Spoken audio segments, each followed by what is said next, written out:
Now the crazy Dragonborn Paladin goes full-on murder mode. So, I've been playing D&D for a long time. One adventure, we had switched to advancement points, meaning we gain more from roleplay than combat. So we built a party based around social ideas, rather than combat builds. I'm playing a pacifist sorcerer, who literally always goes out of his way to avoid a fight, along with a trickery cleric, who was a benign prankster, and a ranger who just wanted to be a chef. The party was fun, and we all seemed to have fun trying to create non-violent ways of beating quests. Then the lawful good murder paladin joined. A dragon-born devotion paladin of Bahamut, he and my character immediately did not get along. My guy's backstory was that he was a brass dragon, wished into human form, who was adventuring to become a dragon again. Murder Paladin accused him of lying and offending dragons with that tale, as this paladin was obsessed with draconic glory. We came across a goblin village. My guy speaks goblin, so obviously I went to talk. I met with paranoia, but the goblins end up being friendly enough. Enter the Murder Paladin. He insists I translate, as he grabs adult goblins and burns them alive with his breath weapon. He grabs the children and threatens them to serve Bahamut or suffer the same.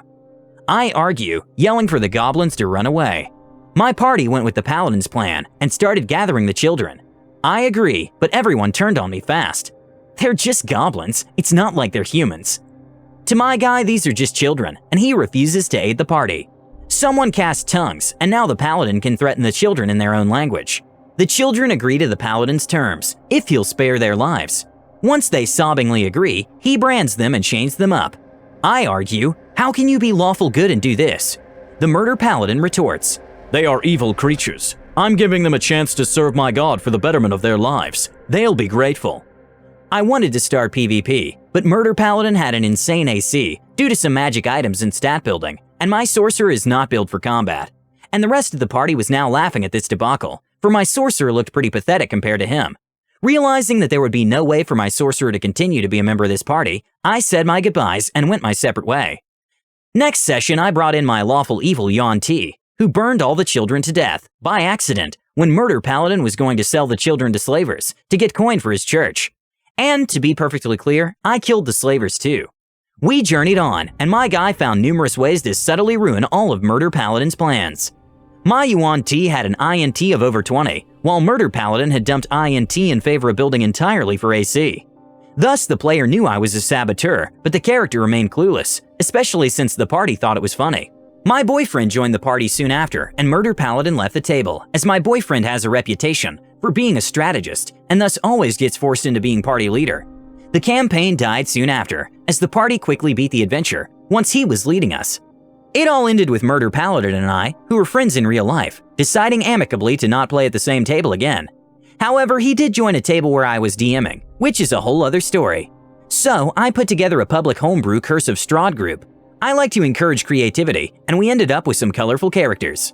We had an elven rogue who was struck with a curse, making it so that he could only talk via dancing until he defeated a great enemy and became a hero. A dwarf who swore to kill serial mascots. Having taken down a white rabbit and a leprechaun, he set his sights on killing Strahd, or Count Chocula. A large tiefling gunslinger who smoked cigars and worked to hunt monsters.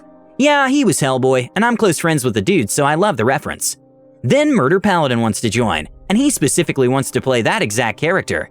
And the player is Hellboy player's son, so I can't be rude to him in front of his dad.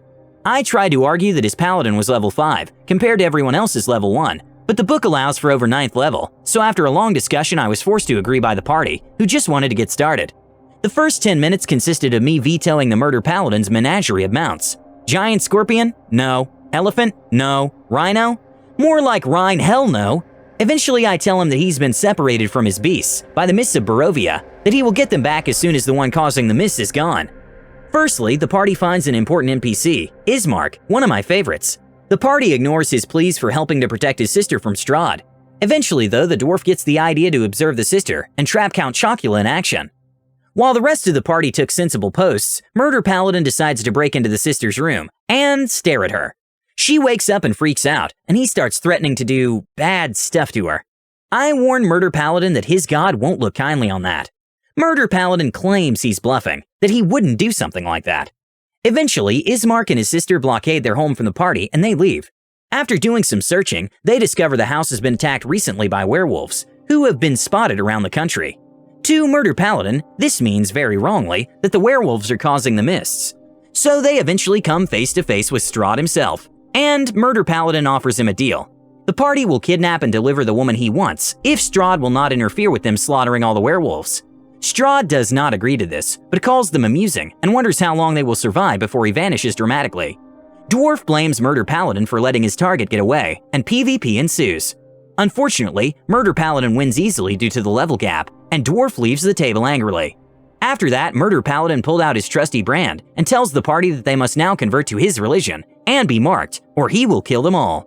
They all agree and I bite my tongue, planning my next moves. They slaughter all the werewolves. However, when Murder Paladin tries to use Channel Divinity, he feels nothing. Instead of receiving any power from Bahamut, all he feels is cold nothingness, as Strahd's laughter echoes in his mind.